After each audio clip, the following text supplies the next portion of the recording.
was still on the couch. Um, and I think that's all I can really remember of what happened. Interesting dream, though.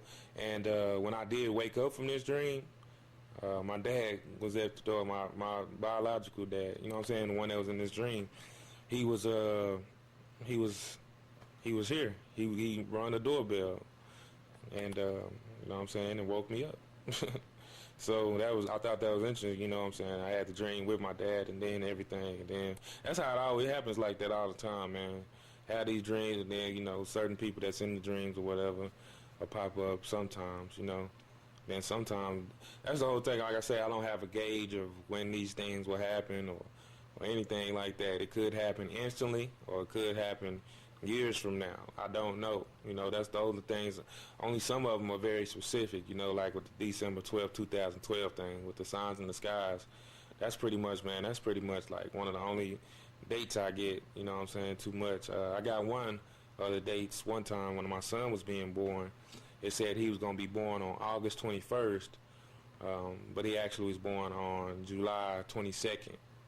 So, you know, things like that, you know, but I mean, it wasn't too far off, you know what I mean? It wasn't too far off, and it was, you know, I think that was before I even knew that he was going to be a boy or anything, I believe.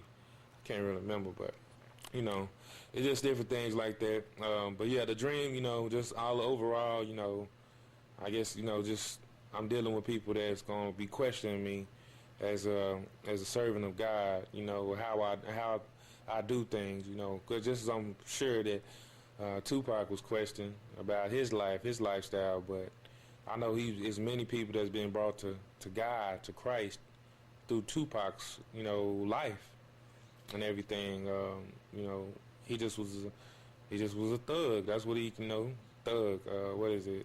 The hate you gave. The hate you gave messes everything up. That's, you know what I'm saying, never nigga, never ignorant, getting goals accomplished. You know, he would take the definition of a negative word or for what you think it is, but he would change it up, you know, to you know, to a new revolution, a new way of thinking. You know, he was all, like I say, he was all about the betterment of the people, not just black people, but all races. You know, black, Asian, Hispanic. You know, anybody, man. You know what I mean? He just was, for human, he was all about unity, you know, and as he grew as a human being, you know, he was young. You know, he was young just like me. He was younger than me. You know what I mean? He just was on another level. Guy had to put him on another level early. He gave him all that knowledge in that young body, knowledge and wisdom, and, you know, that fire for God. That's why he wanted to work so much. He knew he had a mission here for God, you know. But like I say, of course, people want to portray all the bad stuff, you know. But look at a man, like he said, measure a man fully from the beginning to the end. You know, people don't know the Pac before he got famous. You know, Pac was, like he said, he'll tell you, you know, you want to take everybody else's account, but he'll tell you what's up, you know. Just listen to him. He give all that stuff, just like I'm doing, just like I'm giving you all of my stuff, you know, it's all documented. I make a lot of songs, I make a lot of poetry. I'm leaving my legacy for the Lord. You know, I'm leaving it here. When I die, you know, it's still gonna be here. And just like Pac said, it's still gonna be here. It ain't going nowhere, and it'll probably get stronger. Just like Pac, you know, people still want him to be alive. You know, because he, you know, that's when you know you did something right. People want you dead if you wasn't no good. You know, they just want you dead and gone, forget about you. You know, God said that a man of good reputation, a good man, he'll have a good reputation when he's gone. People will remember him. It's like a bad guy or an evil person. People soon forget about them. They don't even talk about them. You know, and they're criticized and everything else. You know, when they die, nobody wants to remember them. But a good person with good heart and you know, for God, a godly person, they'll be remembered. People will honor them and things like that, you know. And also, that boy Martin Luther King was off the chain, man. He was off the chain, you know. I know that's where Pac was headed. You know, Pac was headed, you know, once he got older and, you know what I'm saying, calm down. He was going to calm down, but he didn't get his chance to, you know. And That's all right. God use people, young people with fire. He gonna use us, us young people, this generation, that got that fire for God and for righteousness and justice. That's why he rapped like that, man. He had anger in his heart because it wasn't justice being done in this culture, in this generation, in his generation, in America. It wasn't equal rights in his opinion. He saw all the poverty. He saw all the confused minds of young black men and young Hispanic men. Young people from the hood. He saw the confusion and the misguidance, and how he lived in the center of it. So he knew everything, all the struggles of the black people, all the struggles of the hood, all the struggles of people in deprived situations. He knew the struggles, and he could rap about them and articulate them into where you could visualize it and see it. And that's what I'm looking to do. And I hope that people don't get offended that, the way I rap and everything, or the way I speak at times, because it's a harsh reality out there also. Y'all better remember that. It's not, if everything could be godly and everybody spoke godly, it'd be fine. That'd be the best life in the world, but everybody doesn't. So when you talk about, it's a way to talk about everything that you can talk about.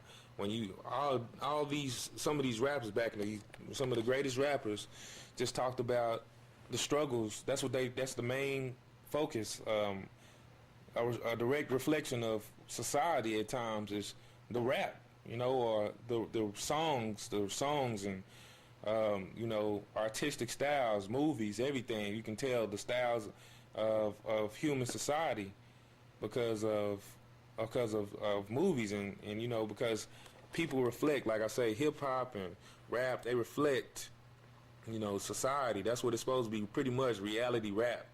And so when things was getting really bad and gangs and, and all that kind of stuff, of course you got gangster rap. What you got gangsters coming out the hood rapping. That's what I'm saying. And people get mad, the enemy or whoever in these high places, they don't want people to know that black people still getting dogged out, that the hood is still not getting what it needs. They don't want people to know these things. They want to keep it a secret, because then the people who will stand up for it will be less. If you don't know that there's a problem, what do you have to complain about? What do you have to fight for? So Tupac and Martin Luther King and Malcolm X, many others have identified the problems in America. And for that, that's why my dad was saying, you have to live for something and die for something. You have to be willing to die, to live for Jesus and to die for Jesus, because that's what's going to happen. You understand? The people that stand up in this country. I was talking to my homeboy, my older homeboy. He always give me advice and everything. He's talking, people that stand up. We wasn't even talking. He was talking to me. He like, people that stand up in America for justice and righteousness and, equal rights, they get killed. These people get killed. You understand? They do.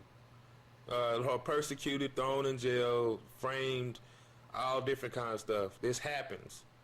All right? So know what fight you're going into before you go into it. All right? That's all I'm telling you. And don't be a coward, because great rewards are in heaven for those who are persecuted, lied on, and beat up or killed for God's sake, for Jesus' namesake. So don't be scared, but they were fighting for it. They identified the problems in America and in the world. They speak about them, and then they get persecuted for them. But it's all for the duty of God. That's what God does with it through his prophets. I know that Martin Luther King was a prophet for America, for the world. I know that Tupac was a prophet for America, for the world. Two different generations. So therefore, two different styles. Okay, Martin Luther King, he was gonna read. He would have reached anybody, man. He would have reached this generation. He would have reached anybody. Tupac, I don't know if he in the 60s, in the 70s, he was pretty cold though. He still would have reached people. He still would have had a following also. It's just that he was for the '90s. He was for more for the '90s, and to this unto this era. He's still here, even though he's dead.